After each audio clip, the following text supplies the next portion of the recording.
Good morning and welcome back. Today we are talking with a Southern California staple, part of the heritage of Los Angeles. It is Taco Nazo and the family behind Taco Nazo. They're the pioneers of the fish taco.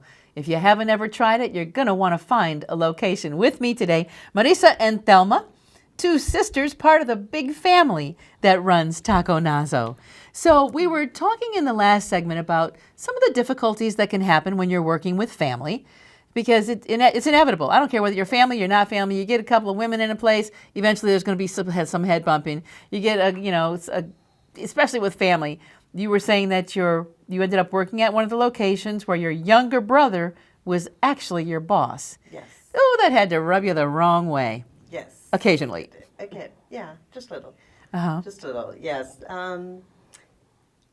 His work ethics were a little more different than mine. I was used to doing things a different way than him, and it did get a little hard listening to your little brother. So I took a break. I took a break for a couple of years and worked at an office and did medical billing. And went to school, went to medical billing, but I came back. I miss working with family.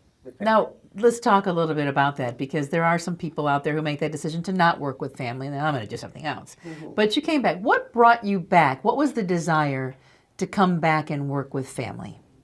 I miss that. I miss being around family and, being with, doing something that you were raised doing.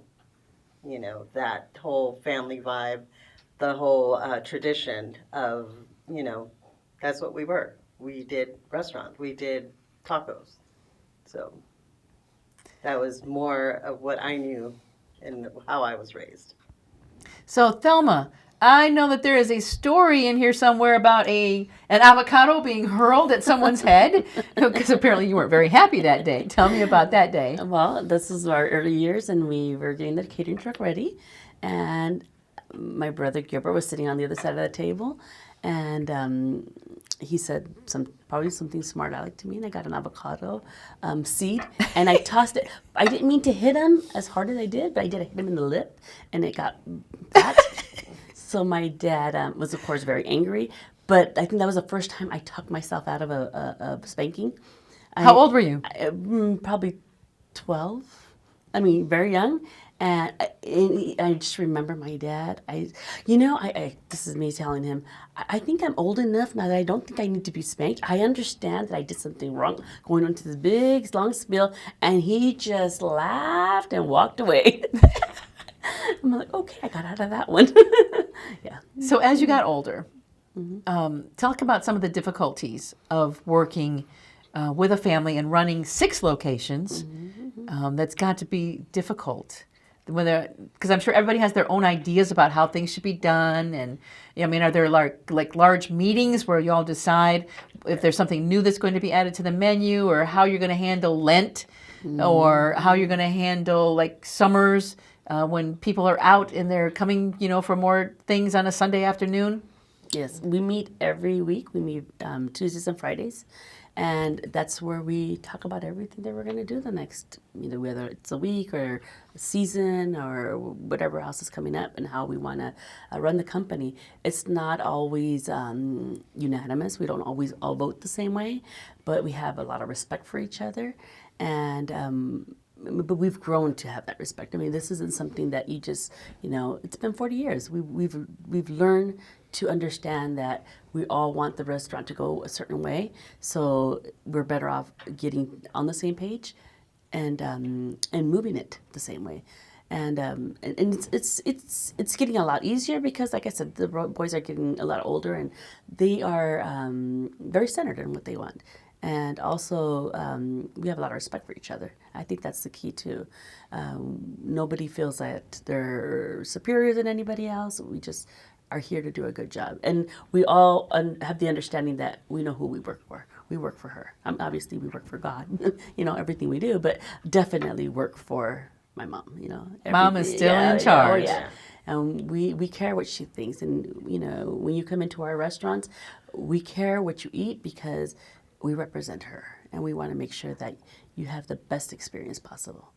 And that experience has grown. I know that you've had 6 locations for a while now, right? Yeah. But the one on Alondra Boulevard, it was a little tiny place because I used to come all the time, and well, I still do. But now we've moved next door, and it's a big restaurant now with televisions. You can come and watch a game, you know, get your beer, you know, have your tacos with some whatever you want, the cerveza, soda, horchata, whatever it is that you want. So that expanded. Oh, yeah. And I know there was a big decision about taking it from the small to the big. So how do you make a decision about growing the company, and will you ever go outside the family with a location?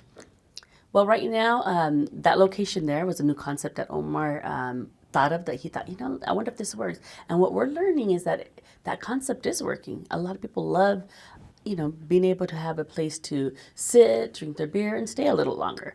To all our other locations have really been more fast casual. You eat, you leave. Because, you know, the locations are small, but that has more of a stay a while, more of a, you know, Watch the game, eat some tacos. Right. But that concept is actually working really well. We're really happy with the outcome of that concept. But right now we have samples, and we're deciding on what the actual next Taco Nazo will look like. Because we have a drive-through, we have another restaurant where it's just, you know, literally fast. Like the original store doesn't have any indoor seating. And so now we have this other location that has beer and more of a sit down. So we're trying to decide what the next concept will be, the next Taco Nazo.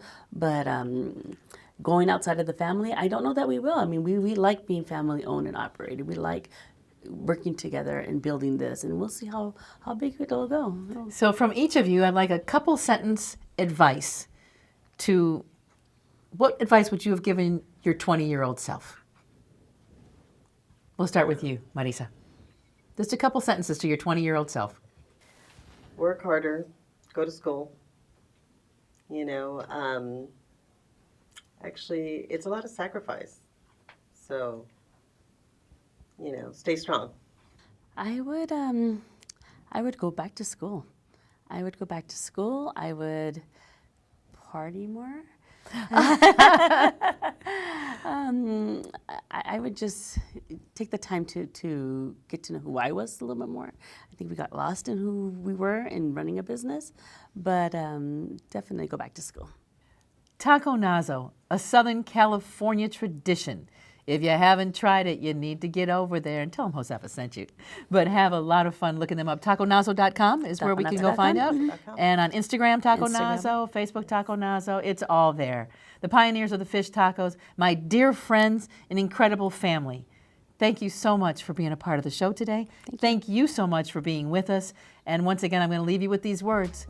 As you head out there, stay strong, stay focused, most of all, stay informed.